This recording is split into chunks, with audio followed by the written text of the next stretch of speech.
What do you do when your friend ditches you because she got a new man? I think we've all had that experience, and that's what we're going to talk about in this episode of One-Derful Life.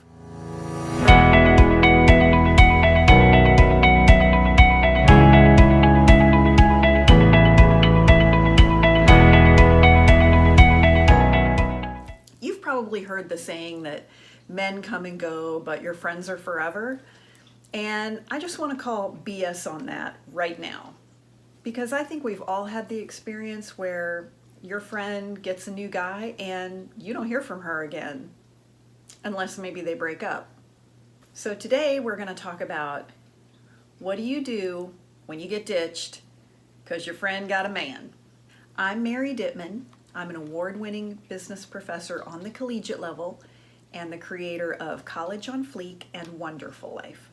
So I think we've all had the experience that when you're single and you've got your single gal pals that sometimes you get ditched because your friend finds a man.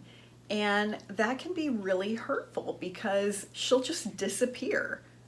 And the older you get, it can be really hard when that happens, especially if you're single and you don't want to be single.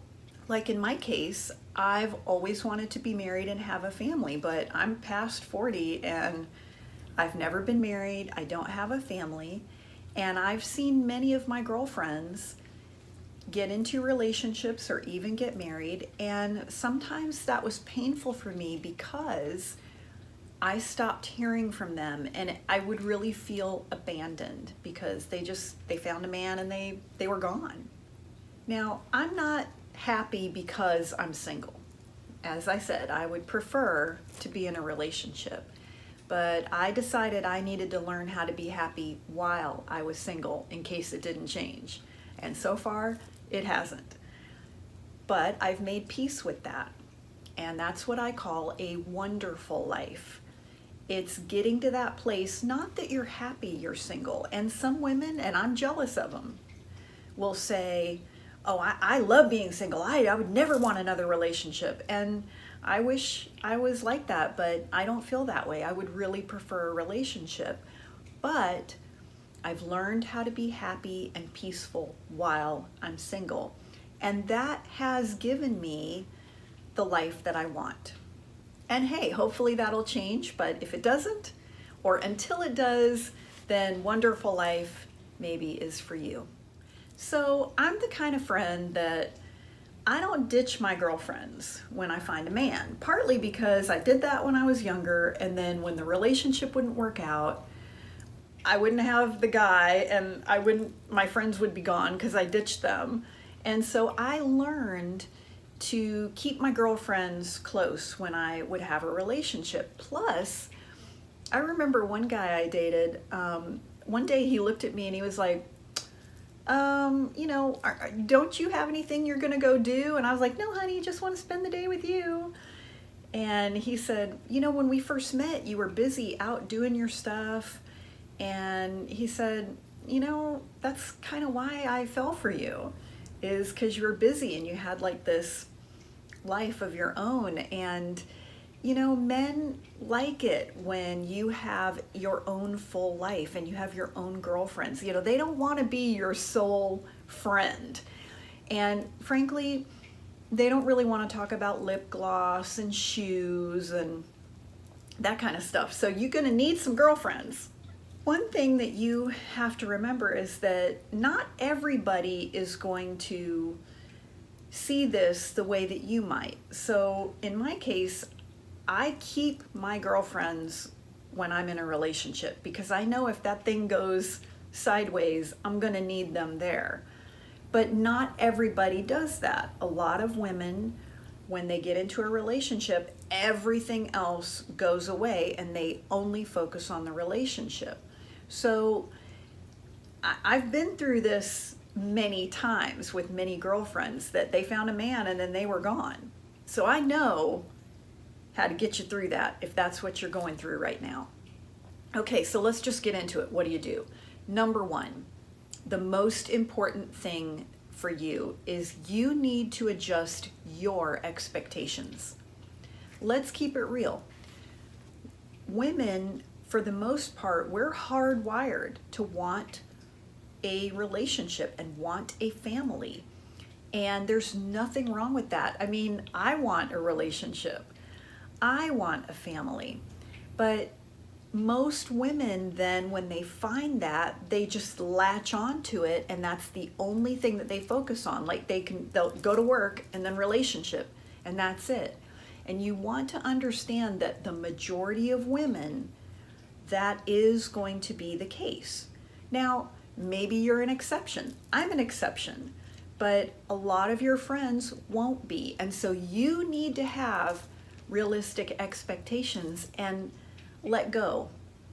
Just let go your grasp on your friends and let go of that expectation of you should be there for me and you shouldn't ditch me when you find a man, because the most likely scenario is that they will.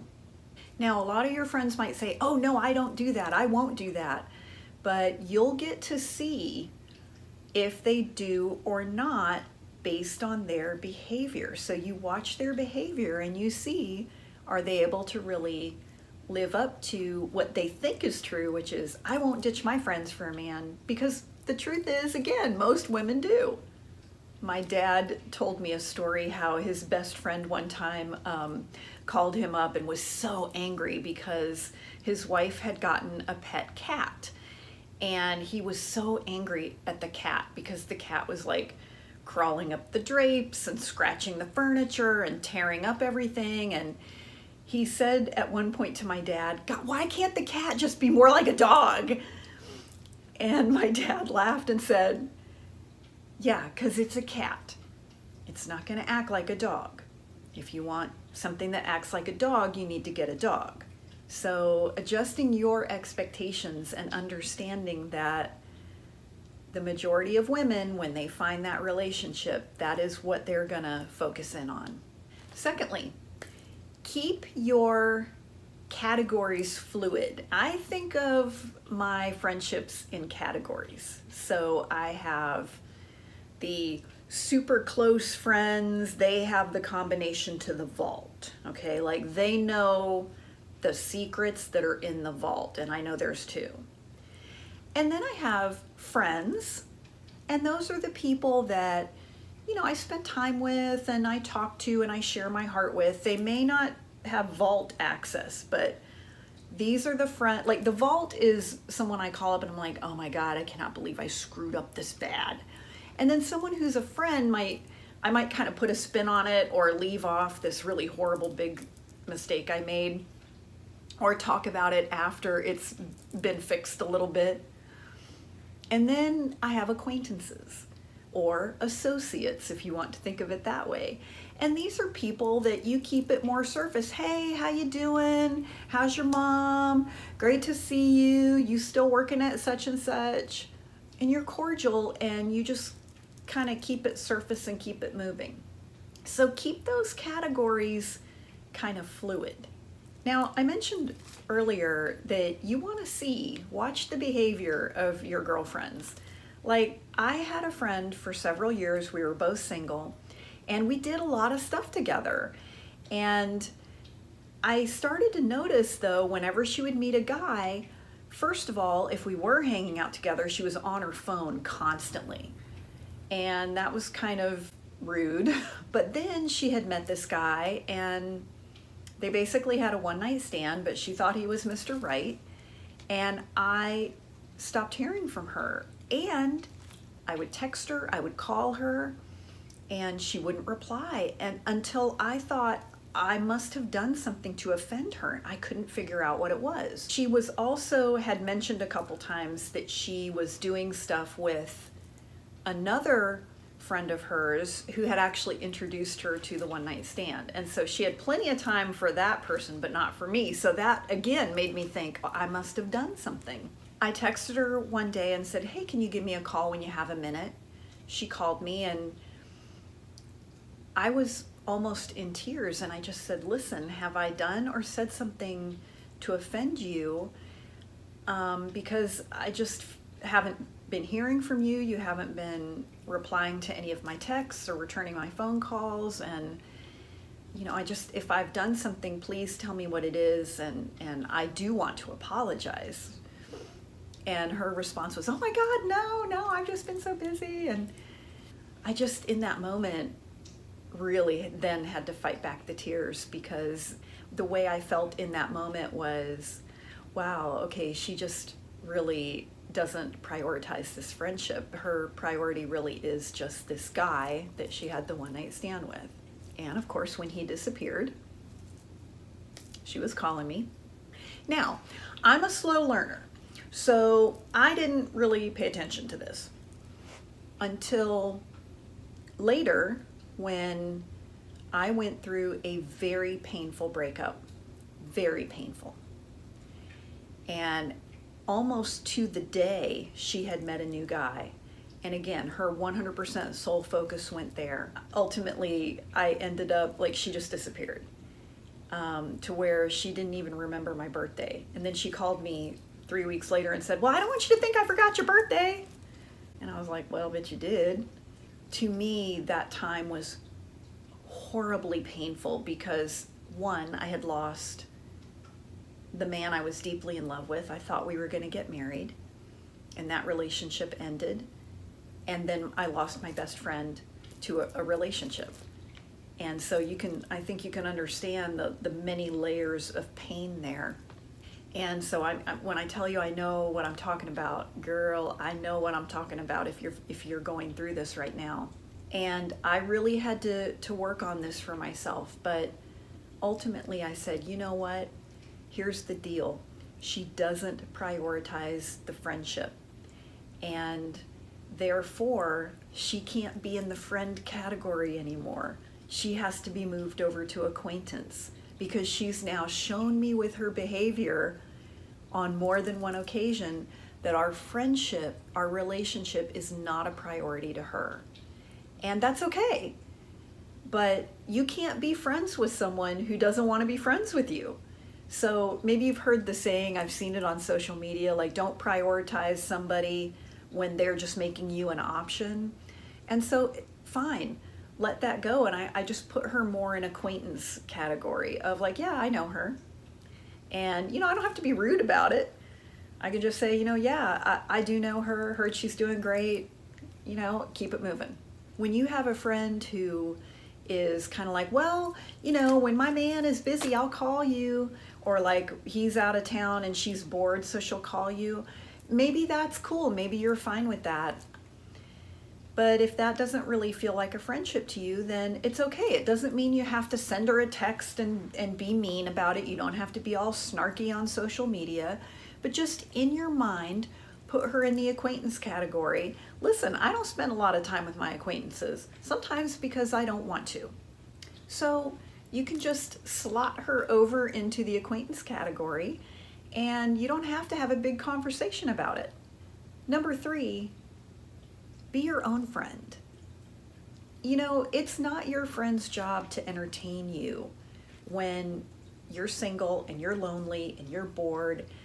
None of your friends have the responsibility of keeping you okay.